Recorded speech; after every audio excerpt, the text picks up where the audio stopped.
राज में ही है, लेकिन आज हम राज बनाने की स्थिति में नहीं है। ऐसा बाकी सेक्टर के बारे में भी लिखो ना। तो मैंने उनको उत्तर कुछ नहीं दिया, लेकिन मन में सोचा मैं वो लिखेंगे बाद में, पहले ये पूरा कर दो। और जब चुनाव हो गए थे लोकसभा के, रिजल्ट नहीं आया था, लेकिन ये क्लियर हो गया था कि बीजेपी आ रही है। उस समय एक कार्यक्रम था महाराष्ट्र में किसानों का, उसमें सारे पत्रकार थे। तो जो उन्होंने मेरा स्टेटमेंट छापा, मैंने वहां बोला बीजेपी राज में आ रही है, लेकिन मुझे संदेह है कि वे न्यूनतम समर्थन मूल्य की गारंटी का कानून बनाएंगे। तो वो चौक है सब।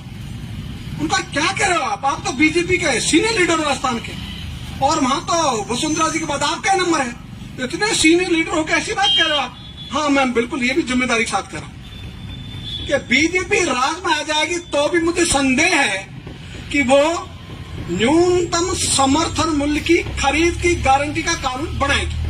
और जो ड्राफ्ट मैंने उनको दे दिया था, तो उसमें राजनाथ सिंह जी तो एक बात कही, उनका रामपाल जी, हम 3-4 हमारी मीटिंग उनसे लगभग 1.5-2 घंटे हम बैठते थे। जो लास्ट मीटिंग थी हमारी राजनाथ सिंह जी की हमारी, तो उन्होंने कहा रामपाल जी आप समझ नहीं रहे, ये जो ड्राफ्ट आपने तैयार किया है ना, ये व्यवस्था परिवर्तन का ड्राफ्ट है, इसलिए इसको कोई लागू करेगा बहुत मुश्किल है। तो मैंने कहा आप तो किसानों का लीडर कहते हो अपना आपको राजनाथ सिंह जी, कि भाई बीजेपी में आप लीडर हो सबसे बड़े, और आपने एक चैप्टर तो उन्होंने कहा, वो लिखा मैंने पूरा।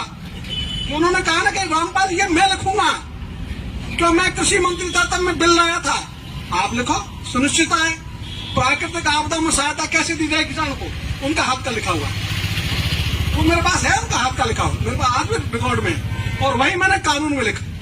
लेकिन जैसे ही राज आया, उन्होंने यू टर्न लिया और मैंने बीजेपी छोड़ी। और फिर मैंने वकील साहब, जो अभी चल रही है आम आदमी पार्टी, उन्होंने कहा हमारा साथ आओ, हम ये काम करेंगे। मन की आप दिल्ली विधानसभा में कानून ले ना, आप साथ आ जाएंगे।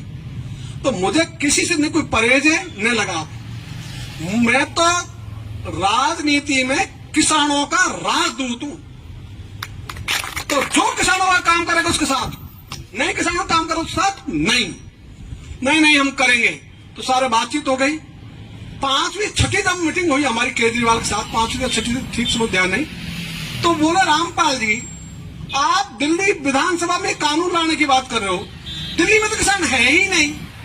तो मैंने कहा जी आपको दिल्ली की पार्टी रहना है कि देश की पार्टी बनना है, तय करो। और यदि नहीं किसान है तो हल्दी लगे न फिटकरी, रंग चौको आ जाए, आपका 2 पैसे तो खर्च होंगे नहीं किसान नहीं, इसलिए, और डंका पूरे देश में बचेगा, नुकसान क्या लाओ। और तुम ले आओ तो पूरे हिंदुस्तान में आम आदमी पार्टी हो जाएगी किसानों में।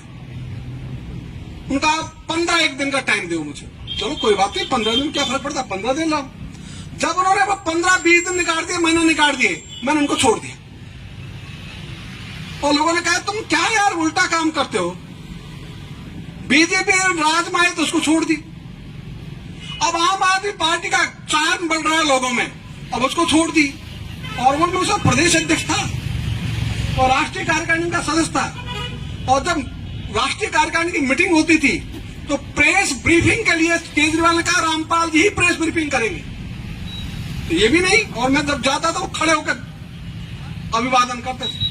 मुख्यमंत्री की कुर्सी पर बैठे बैठे केजरीवाल ने कभी मैंने नहीं कहा कि आप बैठो, खड़े होते थे, बराबर खड़े होकर फोटो खिंचवाते थे और वे ट्वीट करते थे। मैंने ट्वीट भी नहीं किया कि मैं केजरीवाल साहब।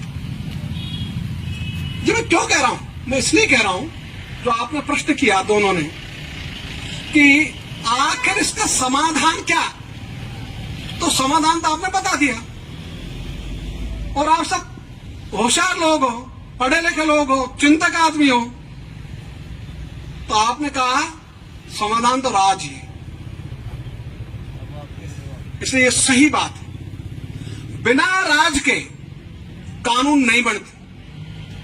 हम चाहे अंगूरों को खट्टे कह लें, अंगूर तो मीठे ही होते हैं। मुझे प्राप्त नहीं हो तो मैं खट्टे कह दूंगा, तो अंगूर तो मीठे ही हनुमान जी साहब, खट्टे थोड़ी होते हैं। इसलिए समाधान तो राज में ही है, लेकिन आज हम राज बनाने की स्थिति में नहीं है, ये भी सच है। इसलिए हम ये सोचे हम राज बना नहीं बना सकते, हम स्थिति में नहीं है। इसलिए जब तक मतदाता नहीं चाहेगा राज बने, राज बन कैसे सकता है? तो पहले तो अरुण जेटली से वो भी अब नहीं रहे, तो ऐसा मैंने जो सेंटर की लीडरशिप थी, नितिन गडकरी ने मुझे 3 बार बुलाया नागपुर, उनको खुद का फंक्शन है। इसी आधार पे एमएसपी पे लिखने के कारण तो जो हमने एक कानून का ड्राफ्ट तैयार किया 2012 में, 2010 में घूमना शुरू किया पूरे राजस्थान में, किसान महापंचायतों को दौर, और उसमें अशोक जी का बहुत सहयोग रहा, बहुत सहयोग रहा, इसमें कोई संदेह नहीं। और यहाँ हमने पत्रकार वार्ताएं, बाकी कार्यक्रम लगातार की, और वो कार्यक्रम चलते रहे। उसी में ही सारे में बीजेपी के लीडर से मिलता रहा, सब हाँ करते थे। रामपाल जी बहुत बढ़िया काम है, बहुत बढ़िया आपने ड्राफ्ट किया कानून का। और सुषमा जी तो कई बार कहती थी कि पता नहीं है रामपाल जी बीजेपी में कहां से आ गए, अब तो हमारे बीजेपी में कोई पढ़ने लिखने वाले लोग है ही नहीं, इन्होंने तो कानून का ड्राफ्ट ही बना दिया। और वो सारे रूप से कहती थी। तो ये चलते चलते हम लड़ाई लड़ते रहे,